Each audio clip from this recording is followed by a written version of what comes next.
ఇవ్వమంటున్నాం. కానీ వాటిని ఇవ్వడానికి బడ్జెట్ లేనటువంటి ప్రభుత్వము ఈరోజు ఎన్టీఆర్ గారికి 130 కోట్ల రూపాయలు కేటాయిస్తుంది. సుందరీకరణ కోసం ముస్లిం కూడా పెడుతుంది. ఈరోజు అందరికీ డబ్బులు ఇచ్చేస్తుంది.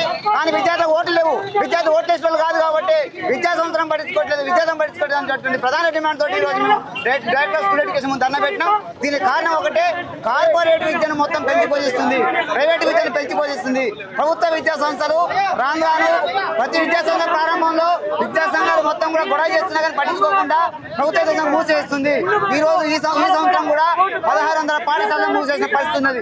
అందుకోసం మేము చెప్పేది ఒకటే, విద్యా సంస్థలను మూసేసేటువంటి ప్రభుత్వం, చిత్తశుద్ధితో ఉన్నటువంటి ఈ ప్రభుత్వం విద్యా సంస్థలు ఎట్లా మూసేస్తుంది, ప్రైవేట్ పాఠశాలకు ఎట్లా మీరు పర్మిషన్ ఇస్తున్నారు. విద్యార్థులు లేకపోతే ప్రభుత్వ బల్ల విద్యార్థులు ఏం చెప్తున్నారు, కానీ ప్రైవేట్ స్కూల్లో విద్యార్థులు ఎలా ఉంటున్నారనే విషయాన్ని మీరు అర్థం చేసుకోవాలని చెప్పేసి స్థానికమైనటువంటి అన్ని పాఠశాలలో మౌలికమైన సదుపాయాలు కల్పించాలి, ఉచితమైన నాణ్యమైన విద్యను అందించాలనేటువంటి డిమాండ్ మేము చేస్తున్నాం.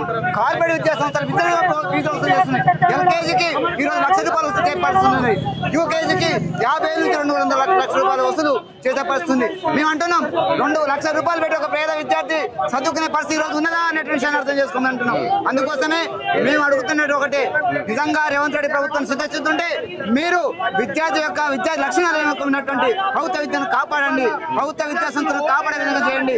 కానీ అది పక్కకు పెట్టి ప్రైవేటు కార్పొరేట్ విద్యా సంస్థలు ముందు తీసుకొచ్చి ఈరోజు మొత్తం కూడా వాళ్ళకి పర్మిషన్ ఇచ్చి ఈ సంవత్సరం కూడా 4,372 పాఠశాలకు నూతనమైనటువంటి పాఠశాలకు ప్రభుత్వం ఈరోజు పర్మిషన్లు ఇచ్చింది. ఈ సంవత్సరం విద్యా సంవత్సరం అదే ఈ ప్రభుత్వము 1680 పాఠశాలను మూసేసింది. అంటే ప్రభుత్వ విద్యా సంస్థలు మూతపడుతున్నాయి, ప్రైవేట్ విద్యా సంస్థలు రోజు రోజుకి పుట్టగొడుగులా పట్టుకొస్తున్నాయి. దీనికి కారణం ఎవరనే విషయాన్ని మీరు అర్థం చేసుకోవాల్సిన అవసరం ఉంది. ఎందుకు కార్పొరేట్ స్కూళ్ళకు కావచ్చు, కార్పొరేట్ కాలేజీలకు కావచ్చు పెద్ద ఎత్తున ప్రాధాన్యత దానికి మాత్రమే ఇస్తున్నారు? ఎందుకంటే ఈ దేశంలో అట్టడుగు వర్గాల పిల్లలందరూ చదివే ప్రభుత్వ విద్యలో, ఆ విద్యలో చదివే విద్యార్థులకు వాళ్ళందరికీ సరైనటువంటి నాణ్యమైన విద్య అందించట్లేదు. ఒక విద్యా సంస్థలో ఉన్నటువంటి ఒక ప్రైవేట్ విద్యా సంస్థలో బాగున్నటువంటి సౌకర్యం ఉంటుంది, ఓ టైలు బెల్టులు సీట్ బెల్ట్ నుంచి పుస్తకం అన్ని కల్పించే పరిస్థితి. కానీ ప్రభుత్వ విద్యా సంస్థల్లో కనీసం సబ్జెక్టు టీచర్ ఉన్నాడు, ప్రభుత్వ విద్యా సంస్థల్లో కనీసము కూర్చోడానికి బల్లాలు ఉండవు, తాగడానికి నీళ్లు ఉండవు, బయటకు వస్తే క్యూ లైన్లు కట్టేటువంటి పరిస్థితి ఉన్నది, కాంపౌండ్ వాల్స్ ఉండవు. ఇటువంటి పరిస్థితుల్లో తల్లిదండ్రులు రూపాయి పోయినా పర్లేదు మా బిడ్డలు సెక్యూరిటీగా జాగ్రత్తగా ఉండాలి, విద్యను రావాలనే ఉద్దేశంతో ప్రైవేట్ పంపే పరిస్థితి. నిజంగా ఈ ప్రభుత్వం సిద్ధస్తుంటే ఈరోజు గురుకులాలకు ఎందుకు పిల్లలు పోతున్నారు? గురుకులాల పిల్లలు పోవడానికి కారణం ఏంటి? అక్కడ వసతులు ఉన్నాయని చెప్పి పోతున్నారు, కానీ అక్కడ ఫుడ్ పాయిజన్ జరుగుతున్నాయి, అక్కడ అదే విధంగా చేస్తున్నారు. అంటే ప్రత్యామ్నాయ వ్యవస్థను తీసుకొచ్చిన గురుకులాలను కూడా ఈరోజు వాటి విధ్వంసం చేయడానికి ప్రయత్నం చేస్తున్నారు. నిజంగా గురుకులాల విద్యా సంస్థలు ఉన్నటువంటి దానికంటే ప్రైవేట్ విద్యా సంస్థ పిల్లలు, ప్రభుత్వ విద్యా సంస్థ పిల్లలందరూ కూడా ఈరోజు గురుకులాలకు పోయాలని చెప్పేసి గురుకులాలకు మళ్ళీ బ్యాడ్ నేమ్ తీసుకోవడం కోసం ఈరోజు ఫుడ్ పాయిజన్ చేస్తున్నారు, సరైన విద్య పెట్టట్లేదు. నేను అంటున్నాం, గురుకులాల్లో కూడా ఈరోజు మధ్యాహ్నం పూట పోయినాని మీరు అక్షయ పాత్రకి కేటాయించారు, అది కాంట్రాక్ట్ పద్ధతి ఇచ్చారు. నిజంగా చిత్తశుద్ధి ఉంటే ప్రభుత్వ అధీనంలో విద్య నేర్పిస్తున్నటువంటి పరిస్థితి ఉన్నప్పుడు గురుకులాల్లో మధ్యాహ్నం భోజనం కూడా ప్రభుత్వం నిర్ణయించాలి, ప్రభుత్వం సన్నబియ్యం సరఫరా చేయాలి, వాటికి మైండింగ్ కమిటీని వేయాలి. వీటన్నిటిని పక్కన పెట్టి ఏవి చేయకుండా ప్రభుత్వ విద్యా సంస్థలు మొత్తం మూసేస్తున్నాం, విద్యార్థులు లేరని చెప్పేసి మూసేయండి. ఈ సమస్యలు ఉన్నప్పటికీ అధికారుల దగ్గరికి దృష్టికి వెళ్ళలేదా? ఇవి అన్ని గవర్నమెంట్ దృష్టిలో ఉన్నాయి. ఇవి కావాలని కాన్సెప్ట్ గా గత ప్రభుత్వం ఏ విధంగా కొనసాగిందో ఈ ప్రభుత్వం కూడా పాఠశాలను మూసివేతనే ప్రధాన ధ్యేయంగా పనిచేస్తున్నది. 1600 పాఠశాలలు మూతపడుతుంటే ఏం చేస్తుంది ప్రభుత్వం? ఎందుకు బడివాడ కార్యక్రమం అమలు చేయలేకపోయారు? ఎందుకు బడివాడ పిల్లలందరినీ బల్లో తీసుకెళ్ళలేకపోయారని విషయాన్ని అంటున్నాం. ప్రైవేట్ స్కూల్లో వందలాది మంది విద్యార్థులు చేరుతుంటే ప్రభుత్వ స్కూల్లో చేరట్లేదంటే దీనికి కారణం ఎవరనే విషయాన్ని ప్రభుత్వం ఆలోచించాల్సిన అవసరం ఉన్నది. కానీ అది ఆలోచించకుండా డబ్బు లేవని చెప్తున్నారు. డబ్బు లేకపోతే ఎన్టీఆర్ గారు మన నారా లోకేష్ వచ్చి నివాళులర్పించే మాట అన్నాడని 130 కోట్ల రూపాయలు పెట్టి ఆగమేఘాలు మేము చేపిస్తున్నావే, ఎక్కడి నుంచి వచ్చాయి డబ్బులు అయ్యి? పూస సుందరీకరణ 1000 కోట్లు కేటాయించవే, ఎక్కడి నుంచి వచ్చాయి డబ్బులు అయ్యి? అందాల పోటీలు పెట్టి ఆగత్యం చెప్పినట్టున్నది కదా, ఎక్కడి నుంచి వచ్చాయి డబ్బులు? వీటన్నిటికీ డబ్బులు ఎక్కడి నుంచి రావట్లేదు.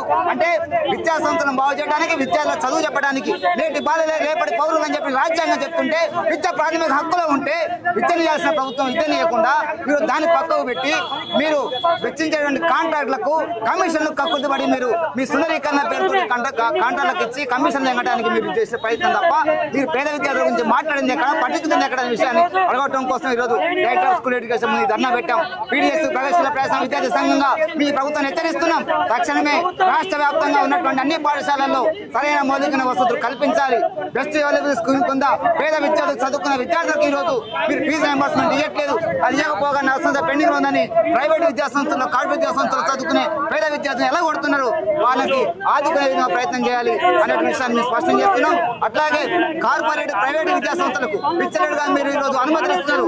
ప్రైమరీ ఎడ్యుకేషన్ 2009 విద్యార్థి చట్టం ప్రకారం ప్రైమరీ ఎడ్యుకేషన్ అనేటువంటిది గ్రౌండ్ ఫ్లోర్ లో మాత్రమే జరగాలి. ఈ రోజు హైదరాబాద్ కేంద్రం నుంచి ప్రతి జిల్లా కేంద్రం పోయి చూడండి, ఒక్క ప్రైమరీ ఎడ్యుకేషన్ స్కూల్ కూడా ఈ రోజు కాంపౌండ్ వాళ్ళ నుంచి పెట్టి చూస్తే మొత్తం 3-4 అంతస్తుల బిల్డింగ్ల నుంచి నడుస్తున్నాయి. ఒక ప్రైమరీ ఎడ్యుకేషన్ ఇవ్వాల్సిన బాధ్యత ఏంటి, దానికున్న నామ్ సెంటర్ అనే విషయాన్ని కూడా పట్టించుకోకుండా తొందరగా దొరికి చేస్తున్నారు. శ్రీ చైతన్య నారాయణ కార్పొరేట్ స్కూల్ అని రోజు ఒక్క స్కూల్ కి పర్మిషన్ ఇచ్చి 10 మంది స్కూల్ 10-15 స్కూల్ బ్రాంచ్లుగా పెట్టి LKGకి ₹1,00,000, UKGకి ₹50,000, 10వ తరగతి పిల్లగానికి స్పెషల్ క్లాస్ అని చెప్పేసి ఈ రోజు 2 నుంచి 3 లక్షల రూపాయలు వసూలు చేస్తుంటే పేద దళిత బడుగు బలహీన వర్గాల పిల్లలు ఎక్కడ చదువుకోవాలి? ఒక పక్క ప్రైవేట్ విద్యా సంస్థలు పెంచి పోషిస్తూ ఫీజుల దోపిడీ చేస్తున్నావు, మరో పక్క ప్రభుత్వ విద్యా సంస్థలు మొత్తం మూసేస్తుంటావు. అంటే పేదోనికి అందరం జాగ్రత్తగా విద్యను చేయదలుచుకున్నారా, తిరిగి మళ్ళీ యథాకాలంలో తిరిగి తీసుకున్నారా, విద్యను దూరం చేయదలుచుకున్న విషయాన్ని మేము అడగదలుచుకున్నాం. అందుకోసం ఈరోజు ధర్నా నిర్వహించున్నాం. నా పేరు భువనగిరి మధు, PDS తెలంగాణ రాష్ట్ర ఉపాధ్యక్షుడు.